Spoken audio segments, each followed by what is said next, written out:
All right, looks like I'm alive. I'm going to try to do this on my laptop.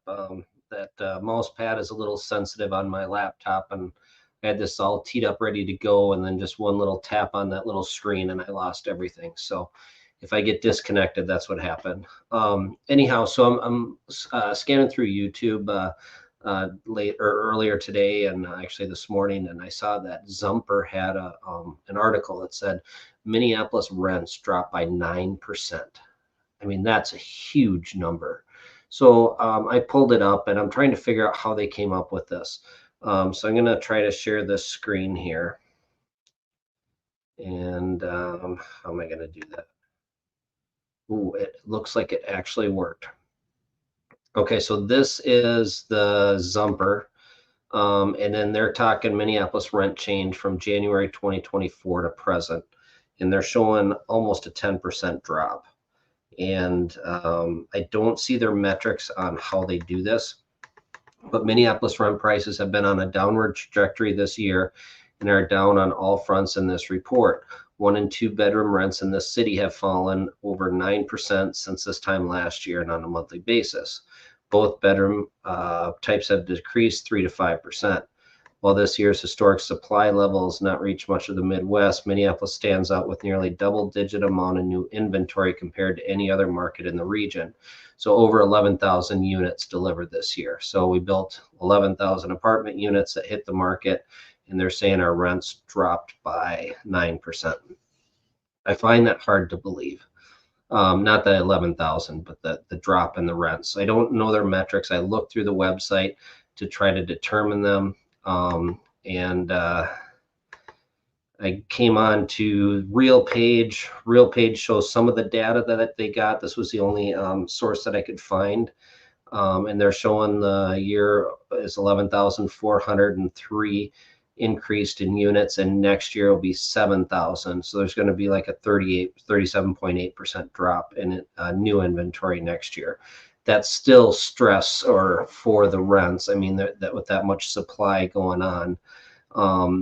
So I don't know where they're coming up. I understand the supply, right? We can go here and share this tab instead. Yep. Okay. So you got this. We are showing in the blue new private housing units authorized by building permits. So this includes the multifamily, and the red is just 1 unit structures. And then the green line that I brought up there, that green line is the resident population in Minneapolis, St. Paul, the greater Twin Cities area. So if you go back to the 90s to, well, 2006, you can kind of see a trend line, and we're well below that for the single family. We have not come out of that trough on the single family. And the big reason for that is there's no land to build on. The Met Council has choked off land to build single family houses. So you can't really add that much more inventory to single family with the lack of development, expanding the utility services and the infrastructure. So they're forcing in high density housing to be developed. And that's why you see a spike in the multifamily. And the thing about multifamily is you're not building like a neighborhood of 100 units. You're throwing up buildings. So these buildings will go up at 300, 400, 600 units at a time. And that can overflood the market pretty quick. So I'm still not seeing where they're coming up with the metrics here. So share this tab instead. So if I go to Zillow rentals, they're showing the median rent at $1,595. Month over month change is down 55. Year over year change is up 70. There's 1,731 available rentals. Now this is going to be primarily single family. Well, there's apartments in Zillow too. So that's Zillow's. Zillow's not showing a decrease. They're showing we're up over year. Housing Link, this is our local, they're kind of an advocate for affordable housing. They help Section 8 kind of connect with investors and property owners to get into affordable housing. So they track the local market really well here. And they're showing rents are going up. They're not showing any decrease in rents either. So I'm not sure how Zumper came up with their metrics. I mean, in a way, it'd be fantastic other than I own rentals. But I mean, that's how you do bring down the cost is add supply. So they're saying with 11,000 more units that we have suddenly flooded the market and rents have dropped 9%. They may in the future, but I don't think they have yet. So just kind of talk about the Twin Cities. We talked about the population growth. This is the unemployment rate in the Twin Cities. You can see that's held steadily low. We're at 2.8% right now. However accurate that is. I mean, there's question on some of those numbers when they keep changing them. And then as far as work goes, we've got some of the bigger Fortune 500 companies here. Polaris Industries, Thrivent Financial, Hormel Foods, Excel Energy, Ameriprise, Ecolab, Land O'Lakes, SuperValue, General Mills, C.H. Robinson, U.S. Bancorp, CHS, 3M, Minnesota Mining and Manufacturing. That's kind of a juggernaut. Target Corporation, United Health Group. And then we have other companies that don't hit the radar either. Some of them are privately owned, but would be in like the top 10, like Cargill Foundation or Cargill Foods. They're located here as well. We've had some of the biggest industries come out of the state. Best Buy headquarters was here. It still is. It's just not in the Fortune 500. So we've got a lot of technology here as well with the medical industry, Boston Scientific, and there's just a lot of diverse industry here. So I don't see like us losing that employment base. Now my computer's acting funny here, so let me see if I can do this while blowing everything up. Okay, so I got 2 comments in here. Craig is Monkey Man says hi. So I am up north. I'm doing a little hunting and getting ready for winter up here. So deer opener is next weekend. So I thought I'd jump on there, and I kind of freaked out when I saw a 9% drop, but I'm not seeing any evidence that there's any rent drop at all. The rental market is slow. I'm not getting a ton of calls. I'm trying to rent a single family home right now and also office space, commercial office space. I got a commercial small office that's for rent. I'm starting to get calls on that, so that's a good sign. I think things are just going to be quiet before the election.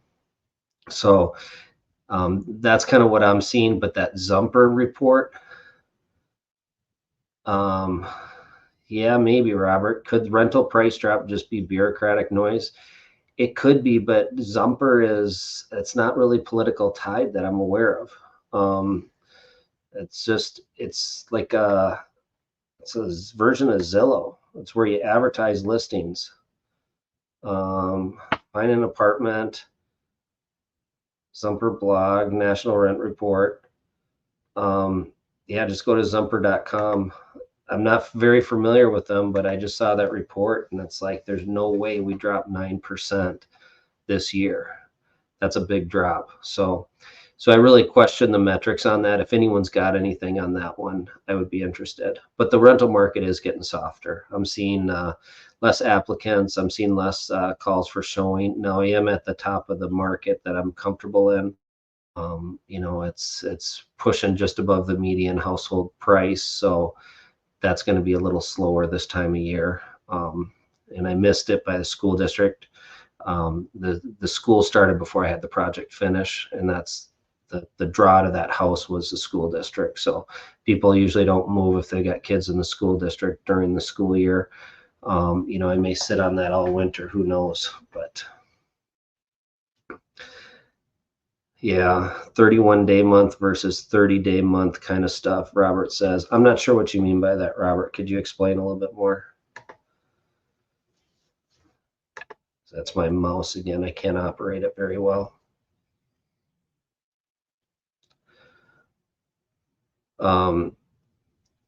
The biggest advocate for housing in the Twin Cities is showing rent increase, and that's that housing link. So I'm going to go with theirs, that they're going to be the most accurate. They work this market. That's all they do. and then tax credit versus market rate. So they'll go section 42. They break it down by section 42 as well. But yeah, rents are still climbing in their report. So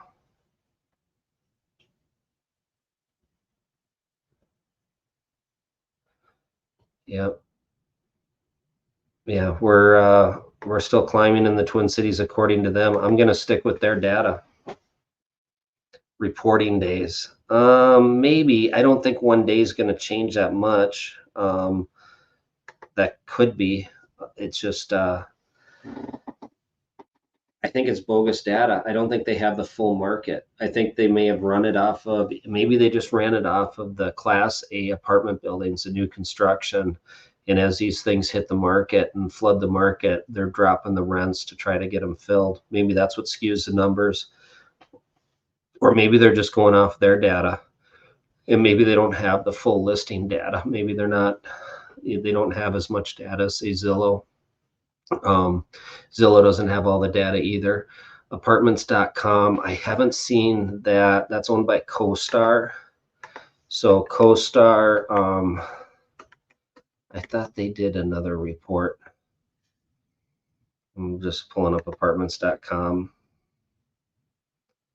Yeah, I would have to look up and see if CoStar has a report. Yeah, there's no way we drop by 9%. If anyone else has seen anything out there, let me know. But I had to just jump on here and kind of dig into this a little bit and share what my thoughts are. Don't have a lot more content to talk about. I am going to do the live stream, the Generation X with John, but both he and I were down with a cold today. So we're probably going to try to schedule something for tomorrow. I'm going to be driving back, so I got about a 5-hour drive back. So it might be late tomorrow night. Otherwise, it'll be Monday or Tuesday next week. So I just wanted to jump on tonight and share what I had on that Zumper report. But I wouldn't panic yet. Everything else is showing that rents are steady here. So we just have kind of an offbeat report. But I do want to keep my eye open on it. It is a little alarming when a report comes that far off of, where you think things are at. So if anyone's got their metrics on it or how they do it, I would be interested to see how they came up with that number. So that's all I got for tonight, guys. So just going to sign off and have a good night. And we'll chat either tomorrow evening or Monday or Tuesday. Thanks. Bye. Thanks, Monkey Man. I will.